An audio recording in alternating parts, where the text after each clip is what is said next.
Aloha all, this is Samana. This is my 39th podcast. And it's the full moon in Libra today. So although this comes out on Thursday, I wanted to post today. I woke up before the sunrise. Being the Libra that I am, I have a lot of energy. I've been posting online. We have an event with David Garrison and myself, a meetup on Facebook that is going to be a Zoom call. It's donation to $0 to $10, whatever you want. So sign up if you're interested. I'm very excited about it. That's going to be this Thursday night, the 9th, 6:30 to 7. Wait a minute. I'm sorry about that. I think it's 6 to 7:30 p.m. Central Time, Texas time. So, would love to have you. We're going to do some fun breakout rooms and get into some stuff. So, that's the little pitch there.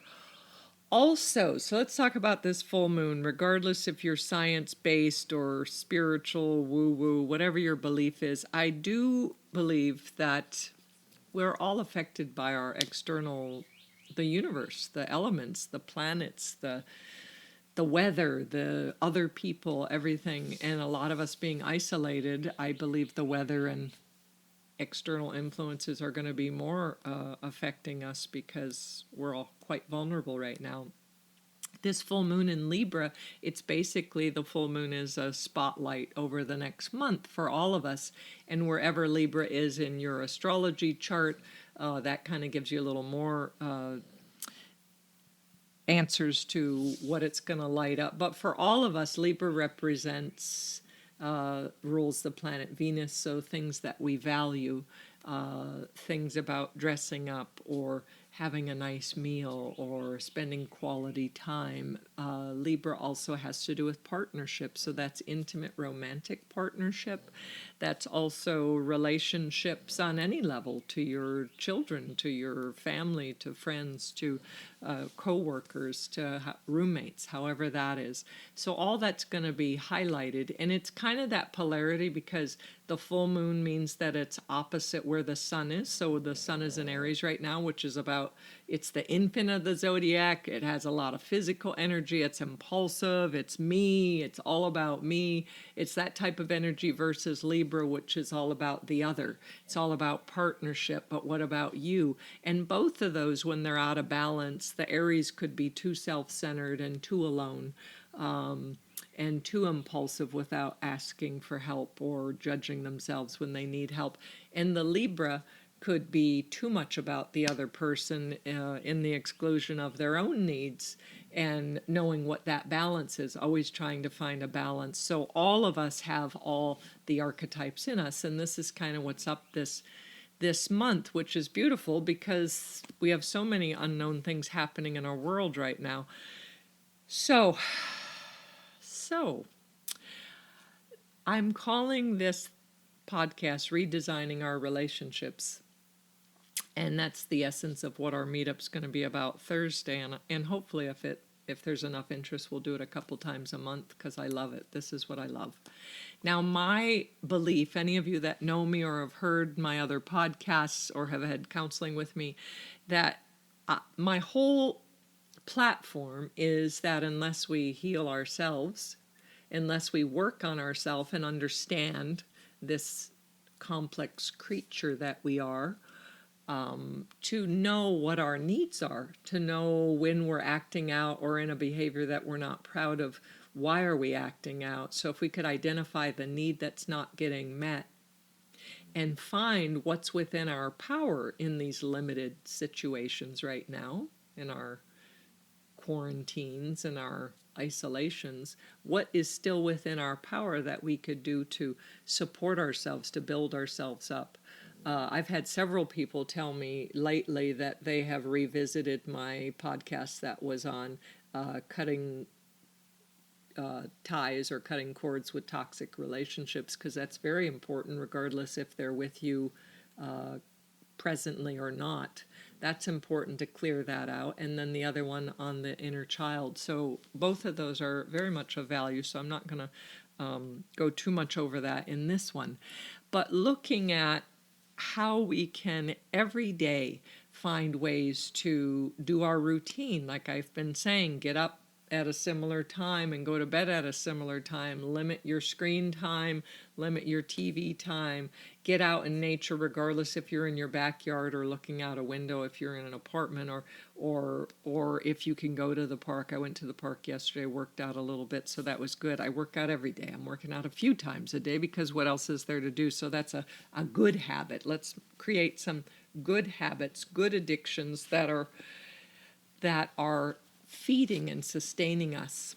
And if any of you want a private session with me, I am busy. I'm probably, yes, a lot of my day is busy doing either friends, family, clients, counseling, but I do have time, and I'm doing a sliding scale from 25 and up, that we could create a daily routine. Tell me what your circumstances and your situations and we'll figure out your needs together, and then we'll come up with a daily routine that then it will be up to you to commit to.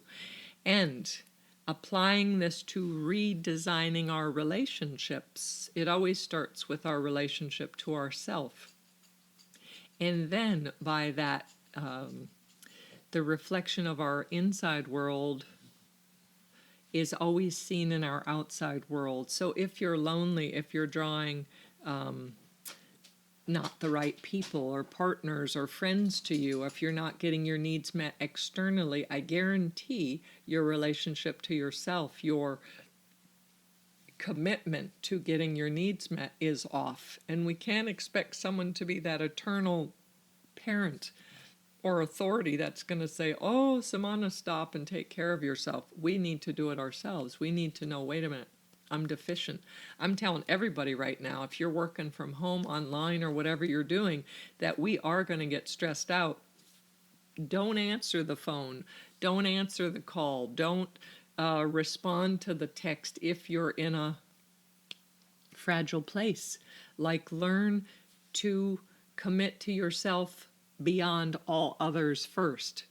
And by doing that, by really knowing that, wait a minute, I don't have anything to give right now, I want to give of quality, then you're going to start to build this sense of self confidence, this sense of, okay, I'm there for myself. This is good. I feel secure. I feel like someone is always watching over me, because that someone is you.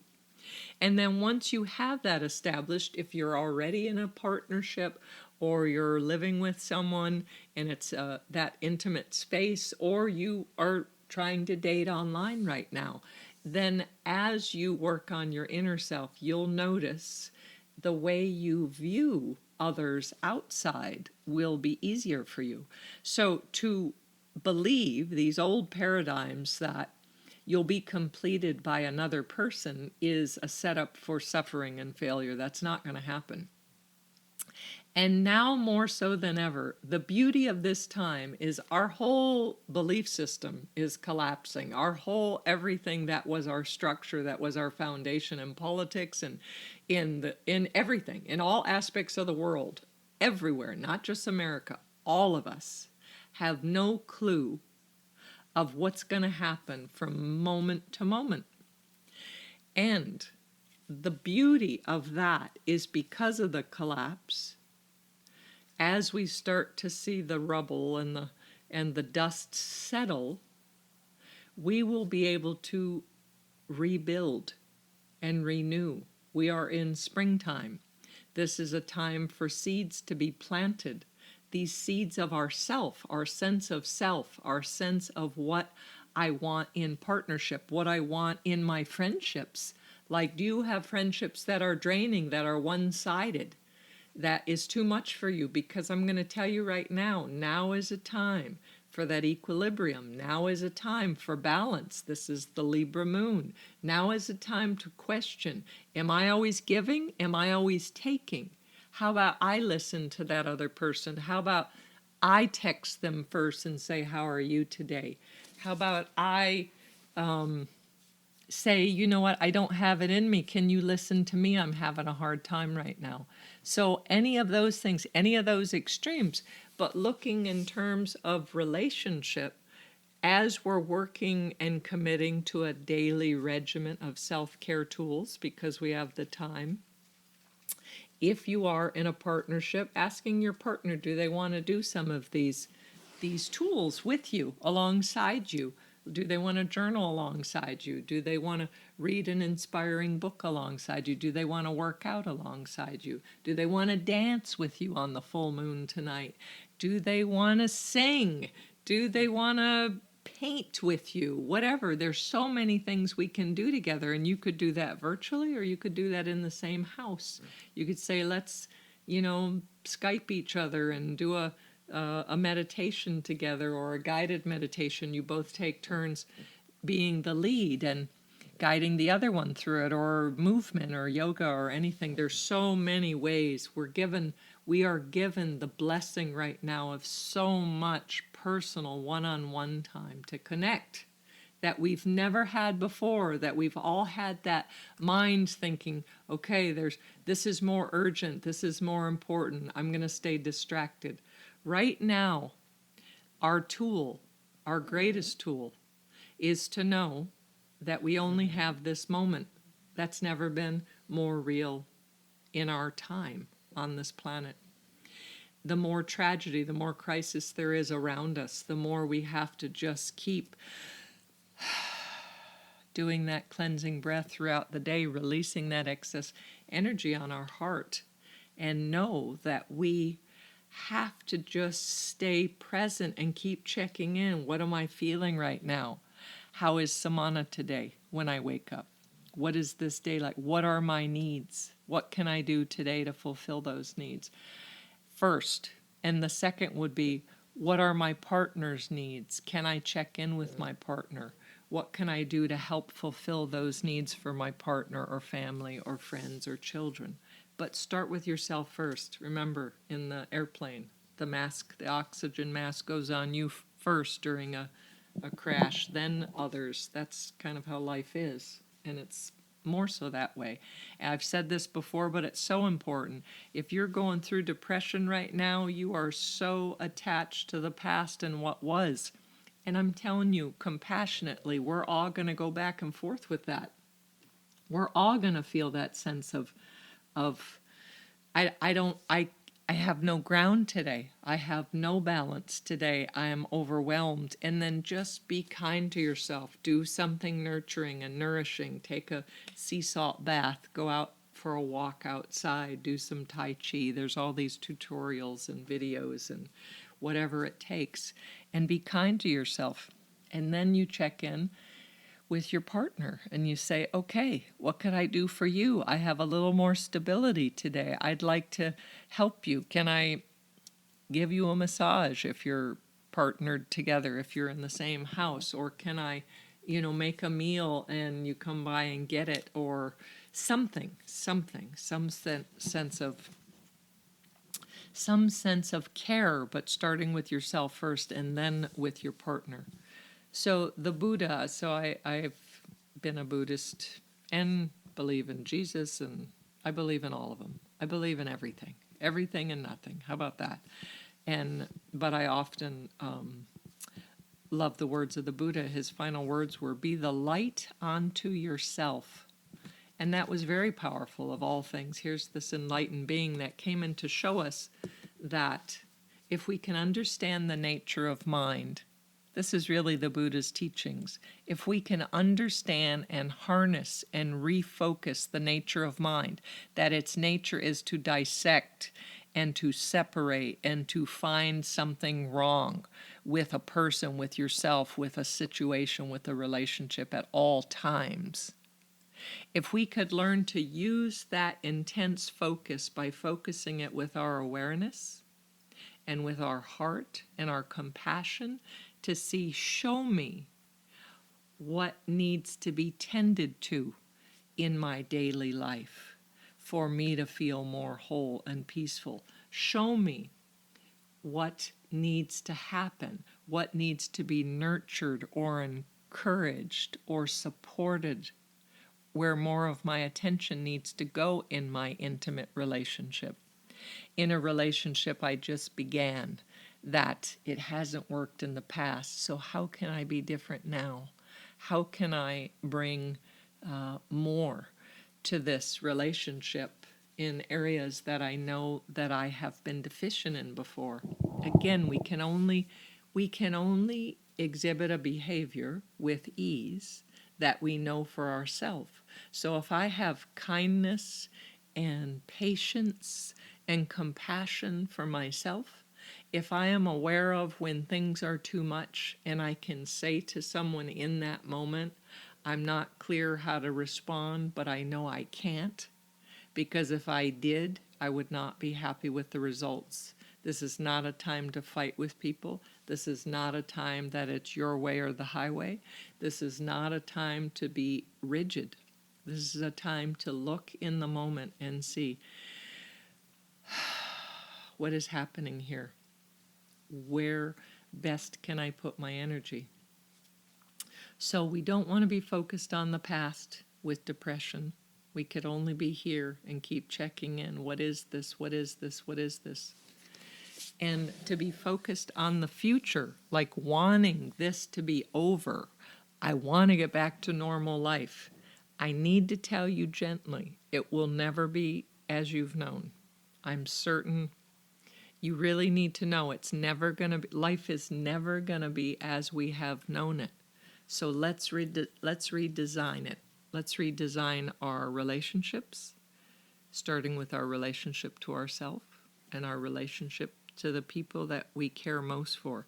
If you are challenged with a parent that's stubborn, that is fixed, that is a certain way, and you always get into this same little hook, then look to see how you can let go of your belief, of your fierce, it has to be this way, and let that go.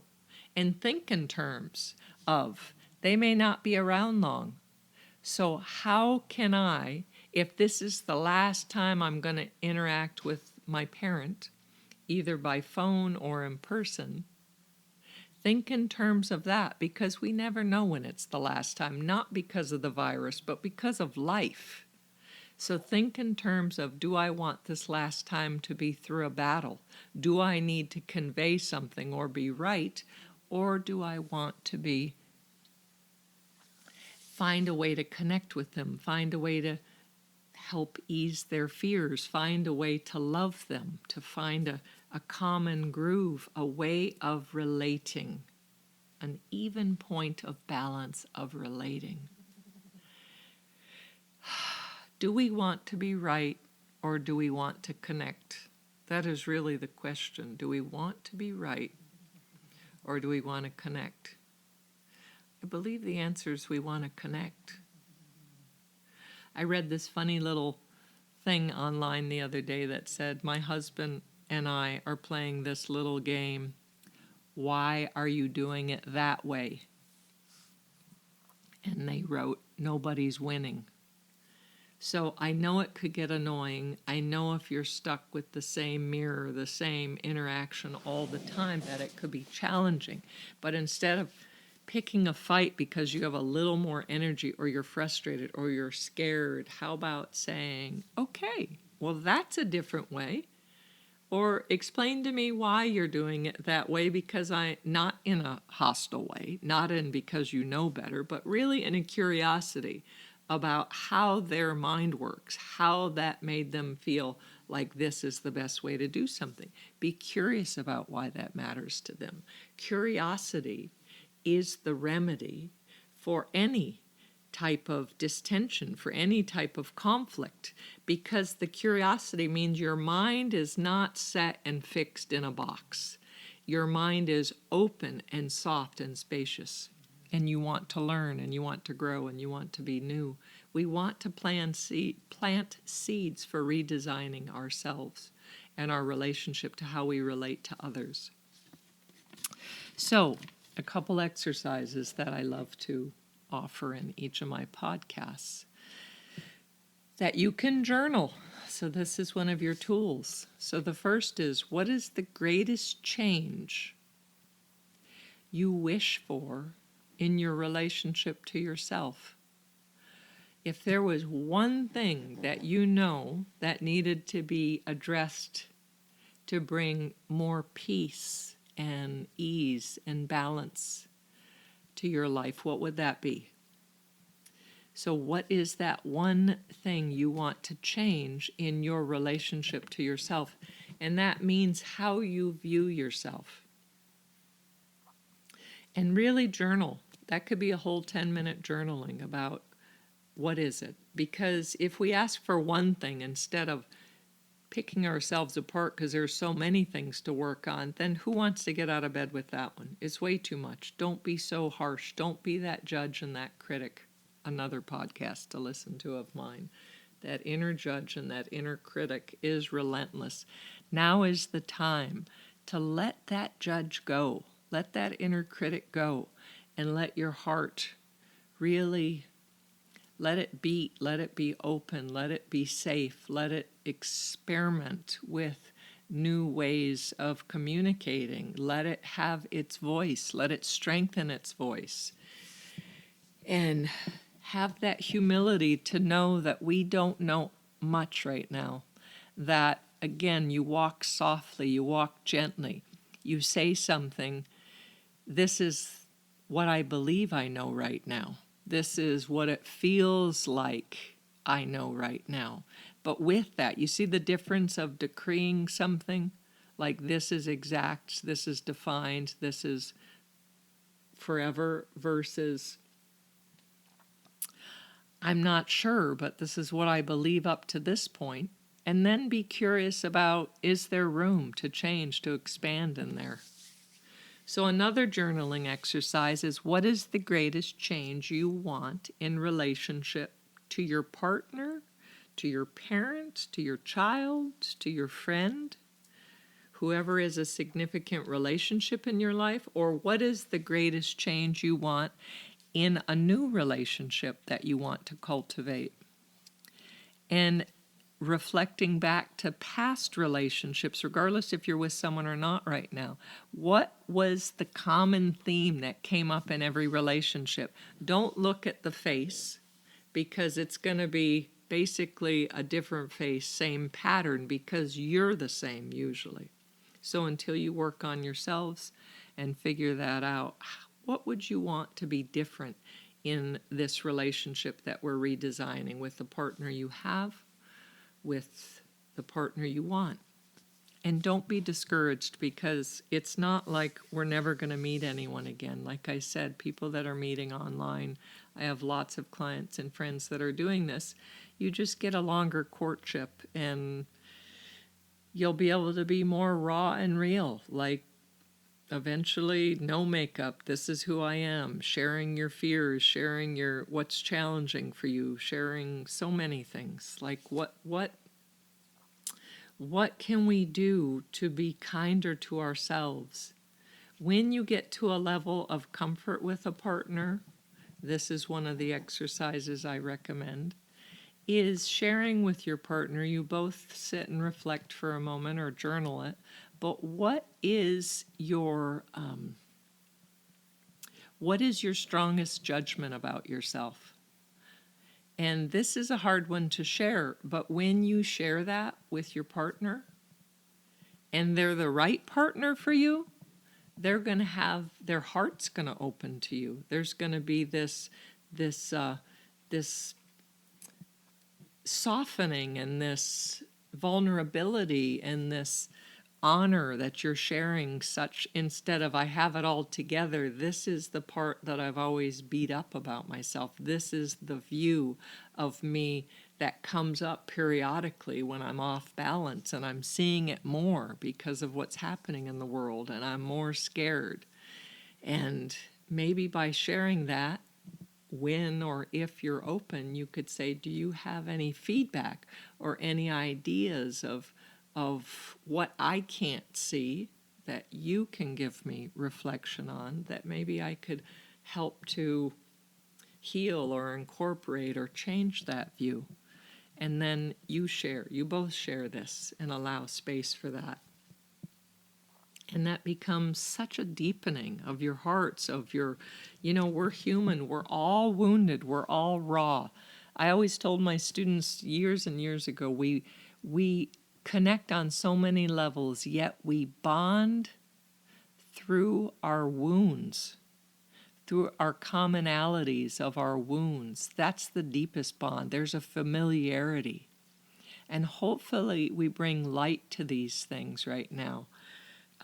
If people are, I'm telling you, before this crisis happened in the world, everyone who had their issues, and we all have issues, regardless of if it's drinking issues or relationship issues or distraction issues or can't ever stay present or never takes care of themselves or just like raging or who knows what their issues are, overworking, overspending, all of those issues are still up for us, and they're even more amplified because we don't have anything that is stable or familiar.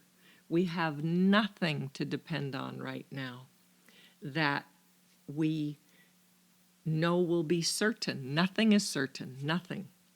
The only thing that is certain is we are breathing right now. And I'm noticing with this virus all around the world, and unfortunately the people that are losing their lives, it's through their respiratory and they just suffocate. And that's sad. So I'm telling you, throughout the day, it's more meaningful. I'm more mindful of my breath, of noticing my breath. So that's helping me stay anchored. And spirituality, they say to always keep 1/3 attention in. So I'm focusing either at the nostrils or the belly, noticing my breath in the body. So always, always, no matter what I'm doing, if I'm talking to someone or if I'm recording this podcast or if I'm working out, tracking my breath. And I'm adding gratitude. I'm noticing I am so grateful I can breathe. I'm so grateful I could smell the flowers or the smell outside after the rain, how wonderful that is with that moisture in the dirt. And my dogs, after they go out to pee in the rain, as much as that's not one of my favorite, I'm grateful I can smell that. So bringing that in, that gratitude, that yes, we're breathing throughout the day. So 1/3 attention in and 2/3 out. 2/3 is focused right now on doing this podcast. I don't even write it out anymore. I mean, I never edited it, but now I just come up with a topic and some ideas and I just go for it. So I have no idea. If you're enjoying my podcasts, if these help you in any way, please contact me. I mean, I would love to know that this matters to anyone, and why not? I mean, you could text or call 808-283-7587. You can email me, Samana, SAMANA, at spaluna, SPALUNA.com. And yes, wherever you are in the world, we have it. And I do Zoom sessions and FaceTime and Messenger and Skype and whatever you need. If you want counseling, like I said, I'm doing a sliding scale 25 and up. And we'll figure this out. But let's see, what else do we have? Okay. Now, if you're finding that you're having challenges being isolated with your partner and there's not a lot of space, to honor each other, first off, checking in daily, like have a conscious check-in, like how are you today? Because do you know every moment and even each day it changes throughout the day. That's how momentary, that's how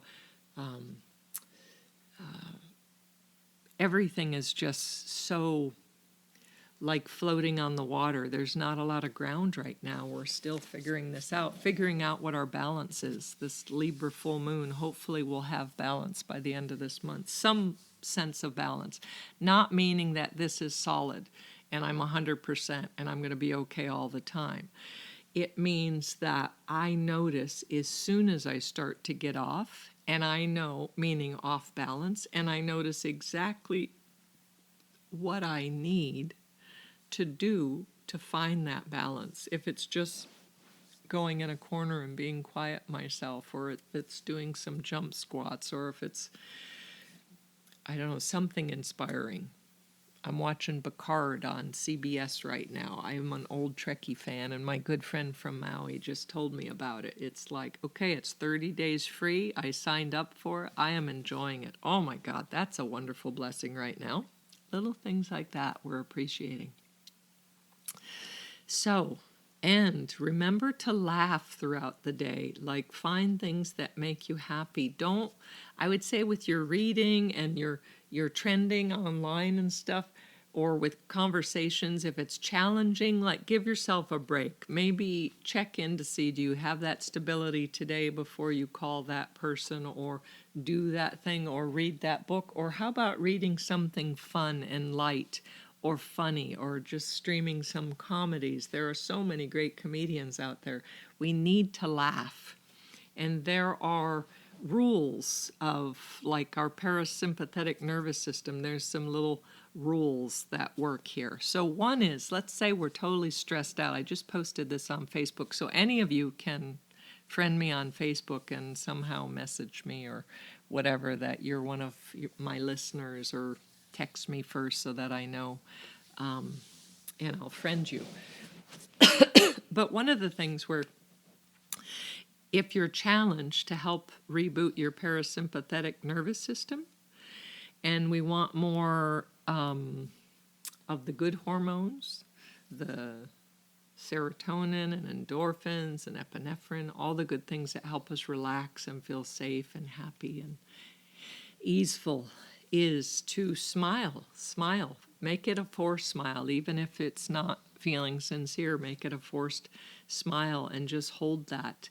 Montauk Chia does a practice where he says smiling down into the organs, where if my liver's being challenged right now, or if my stomach, I'm having digestive problems, or if my heart's palpitating, or if my lungs are feeling a little congested, or my brain's foggy, or my kidneys, I'm peeing all the time and I'm overheated and my blood pressure's too high. All of these things, putting that smile on your face and smiling, taking a moment to close your eyes and smiling into those organs where you just see the smile into the heart and see the smile into the stomach to the left under the rib cage and the pancreas, and see the smile in the liver and the gallbladder to the right at the base of the rib cage, and see the lungs, smiling into those lungs and making it happy, smiling into your colon, letting it be nice and relaxed, noticing, are you holding your stomach and your colon tight? Is it contracted, or are you allowing a deep belly breath to happen? That helps the nervous system be relaxed also. Smiling into your kidneys, which are just where the waist bends at the back, and noticing joy and ease in there. And doing this smiling into the organs with that smile on your face, and do this at least 5 to 10 minutes. And the other gesture, they say, is to have your palms upward, as if you're receiving, as if you're open, as if you're surrendered. I'm open. My body posture is saying, I'm open to receive, that I need to receive right now. And just see how that feels. And if you're at work and you're driving, pull off to the side and just close your eyes and do that smiling, that inner smile to all the organs, and hold your palms upward as if saying to the angels or spirit or whatever, your ancestors, I just need to receive. I need to feel these blessings right now. And always clear out that sigh, that breath of ha. And this too will pass. And that's all I have for this week's podcast. So enjoy that full moon. I'm doing an online women's group where we're doing a full moon dance party. I'm very excited about that. I'm going to dance around and howl at that moon. I don't know if we're going to be able to see it or not. It's considered a pink moon. How about that? It's supposed to be quite bright and beautiful if you have a clear sky. We have the sun trying to peek out today in Austin. And either way, I'm going to enjoy it. And remember, there's so many things to do online, and do ours. Join up for our Be a Relationship Architect on Facebook. We have a group page that's interactive, and I post and David posts. We try to post something every day or every other day, wonderful relationship articles. So the thing about the way we teach is we're both not into gender roles in any way. So I believe in traditional monogamy relationships, if that's your way. I don't have a view that it needs to be that way. If you're into dyads and triads and open relationships and it's working for you and everybody's honest and authentic and there's harmony and ease and support and you can go deep and connect and there's no avoidance, because in my younger days when I dated a few people at once, I did that as a built-in mechanism so that I wouldn't get attached to anyone, so my heart wouldn't have to be attached to anyone. Again, this could be my design. I'm not putting that judgment on people. So I just say, if you're open and authentic and everybody's on board, good for you. But I believe in that traditional monogamy because it is not easy showing up with your partner every day when you're this terrified, when you're, how am I going to pay my bills? How am I, going to function? Like, how will I have my sense of independence? Will I keep my autonomy? Will I be able to partner? Will I be able to be held and vulnerable and say, I'm terrified and I don't have a clue right now? Because that is that authenticity to yourself, and to share that with another person is the way to build intimacy, the way to build communication skills. And again, join our group. It's going to be a lot of fun. We'll send you a link, and I am wishing you all the best and so many blessings. Stay safe and healthy out there. Enjoy your breath. We're so grateful for that. Aloha.